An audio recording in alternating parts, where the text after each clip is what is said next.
Hello, namaskar, namaskaram, vanakkam, sushagatam. Welcome to my channel. This is Anvesha Mukherjee, and today I'm going to talk to you about how to get a job, a part-time job in Ireland. So let me break the bubble first.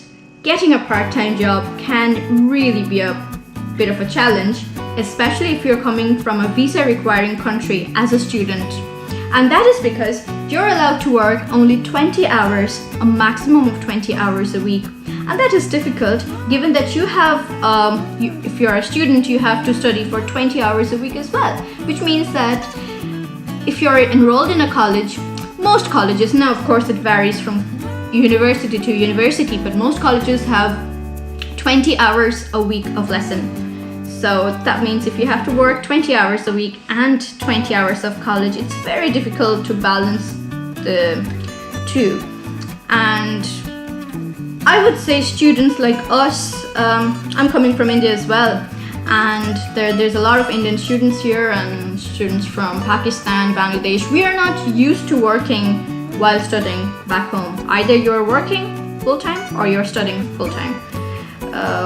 I know a lot of students are here who can balance it very easily, but Indians might find it difficult since we don't come from that background. I would say maybe 10 to 20% of us only have, studied and worked at the same time. That's quite a few people. So you might find it challenging, especially coming to a new country and facing new environment, looking at new people away from your family and friends and things like that. So the work-life balance can be really difficult, and it might take a toll on your mental health as well. This is just to let you know before you start your part-time job. I'm not scaring you, I'm just telling you what are the things you might face. Now, opposed to what you might be thinking, if you are applying for a job here, it's much better to go to the whichever shop you want to work in, or restaurant you want to work in, or hotel you want to work in. It's better to go there, drop your CV. So drop your CV there. They will talk to you, maybe like, do you have a work experience? Have you worked on the till before? Have you worked on the food chain before? What do you know about food safety and hygiene values and stuff like that, and manners and how to present yourself in front of customers and things like that. And if they really like you, they might call you again. So my point is, it's better to go to these places wherever you're applying. Personally, drop your CV there and talk to them, talk to the people, talk to the person who took the CV, and they'll call you. Chances are they will call you. Unless you're applying to a big franchisee, more or less an international franchisee like McDonald's, Lidl, Tesco, they're more likely to take people with an online application through their website. Actually, I'm not sure about Tesco, but Lidl and Aldi, McDonald's, they do it for sure. So, and for the rest of the retail shops that are around Dublin, around Ireland, they're more likely to prefer people walking up to them, giving their CV, and they will interact with the person. In that case, I would say that your CV plays a vital role here.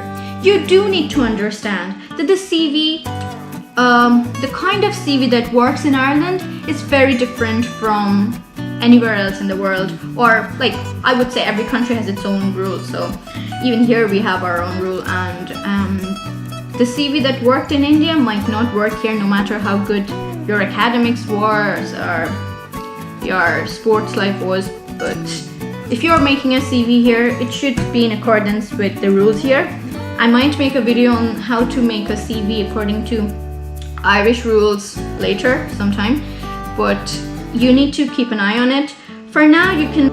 One more thing about your CV is that it should be tailored to the profession that you're applying for. So if you're applying in a retail shop, you need to show your work, your experience in retail world. We Indians probably don't have this past experience, and it might be a bit of a problem to some of us. But in that case, what you can do is you can work as in a charity shop. You can work voluntary, and you can show that as your work experience, and it will be counted as work experience.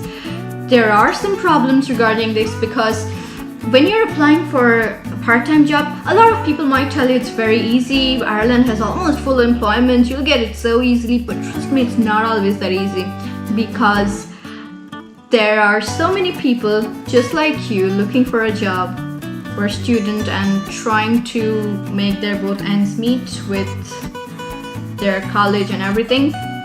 So it's a tough competition. And in general, as I've mentioned before, shops sometimes tend to prefer people who have more flexibility rather than students who can't give them that flexibility. So in that case, you have to be very careful, and like I said, maintaining the balance is very difficult. 40 hours divided into your study life and your work life can be really challenging, especially if you have your assignments and exams coming up. It can be a very daunting task. And at the same time, keep in mind that there is a big competition out there. So yeah, I agree there are jobs, but there is also competition. People who might have more things to offer than you, people who might have more experience than you. And so increase your personal contact. You're likely to get a job through that.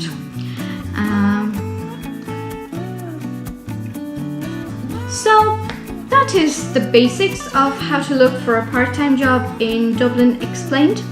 And stay tuned for more videos. Subscribe to my channel if this was important to you. You can dislike if you want, and please mention the reason why you disliked. I'll try to work on it next time. And don't forget to press the bell icon after subscribing so you get notified every time I post a video, probably on similar topics. And stay tuned. Thanks for watching. Bye bye.